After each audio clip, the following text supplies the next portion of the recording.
Hello, friends. In the Western segment of Twitter, they decided to ask the question, which of the modern politicians can be trusted?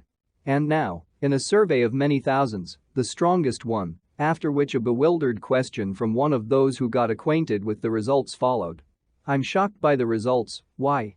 My answer, yes, because. Well, the action called tear off the leg, which takes place on the territory controlled by the Kiev regime, is not at all as harmless as it might seem.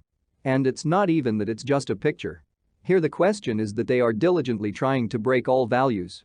First, a man's leg is torn off just like that, then in a picture, then on a doll, and then, you see, he will pick up a machine gun and begin to cut the throats of prisoners of war with a knife.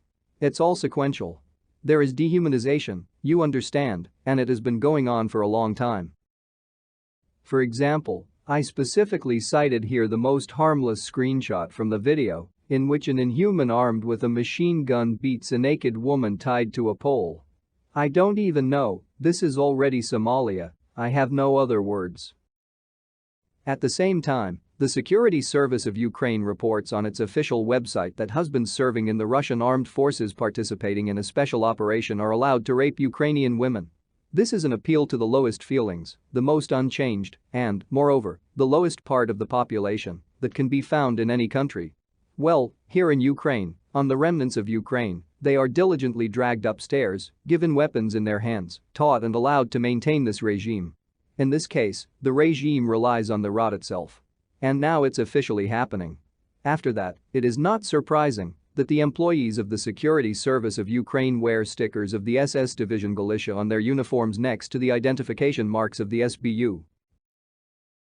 But at this time, in the city of Lipsy, which is located near Kharkov, completely different scenes are taking place, but they will not be shown either in the West, or to the Kiev regime, or to the population of Ukraine.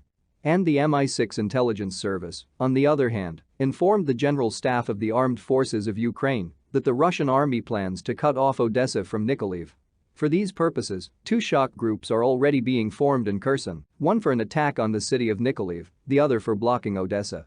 I must say that MI6 has gone through all the results. And earlier I told that they foreshadowed an attack from the city of Izium on the city of Dnipropetrovsk with an assault on the Dnieper. This is already really beyond reason, but one of their versions will surely be confirmed.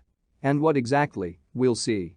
Meanwhile, residents of Svetlodarsk report that militants of the armed forces of Ukraine are mining the dam of the Kurakovsko-Uglegorsk thermal power plant, the dam of the Uglegorsk thermal power plant.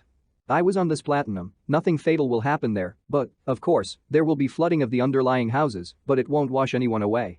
But in the military sense, by and large, this does not make sense. Next news. The Ukrainian Post issued a stamp with obscene curses against a Russian warship. The three-letter combination is not there, but the middle finger is shown. Pay attention to another confirmation, because Ukrainian Post is a state organization. Quote, Russian ship, go to, question, what are you talking about, these 80 servicemen of the Kiev regime who surrendered on Serpent Island, 13 of whom were posthumously awarded the title of Hero of Ukraine by Zelensky, and then it turned out that they were all prisoners. Further, this map shows the regions of Russia that have entered the yellow terrorist threat level.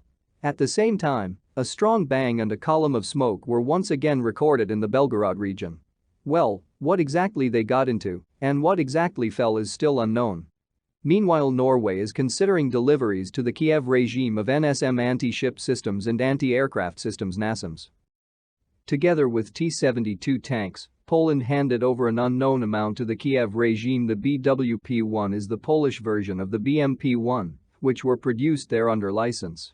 The cars are old, not the best, no one will give the best to the Kiev regime, but, you understand, even the worst armored vehicles are better than none. Next news. Meanwhile, the British Daily Mail writes that Russia is pulling troops to Finland because Finland is going to join NATO. Apparently, a second and third front will now open. Further, we will probably attack one of the nearest countries, perhaps the Baltic states, and there it is not far to Poland. In general, the hysteria is forced serious. And no one cares that it is at least somehow confirmed, not only by facts, but has at least some common sense. And in conclusion, I will give a very interesting quote by Zelensky, which is worth quoting in full and commenting on each proposal. Literally quote, "We cannot be between Russia and the European Union." Commentary, "You will inevitably be between Russia and the European Union, this is geography." Farther. Quote, "Say that you do not take us. You have been told this many times. Quote, we will build a different policy. Question, which one, will you go to Russia? Quote, or say that you take us, but you can't do that. You treat us like second class." Yes, they really do. Continuation of the quote, "We are not sausage, not cheese, not grub, not products, we are living people." Yes, there are living people, but they treat you exactly as grubs, products and suppliers of meat. Quote, "If you think that Europe with its own history and order, it is in a different world, and you just are, but here he is just talking, but, indeed, Europe believes that it is in a different world, definitely not Ukrainian. Quote, and just be there, and we will tell you, when you can get up, and when you can sit down. You can say whatever you want. Europe will sit down and get up." Zelensky may not even to accept German President Steinmeier. This is a problem personally for Steinmeier and Germany, who are under pressure from the Americans. But the position of Ukraine and, in fact, Zelensky will not change in any way from this. And in order not to end on this sad quote, I will give you a picture from the Chinese Global Times. It accurately reflects what is happening now. And what will happen after that, we will find out tomorrow. That's all the best, and see you soon.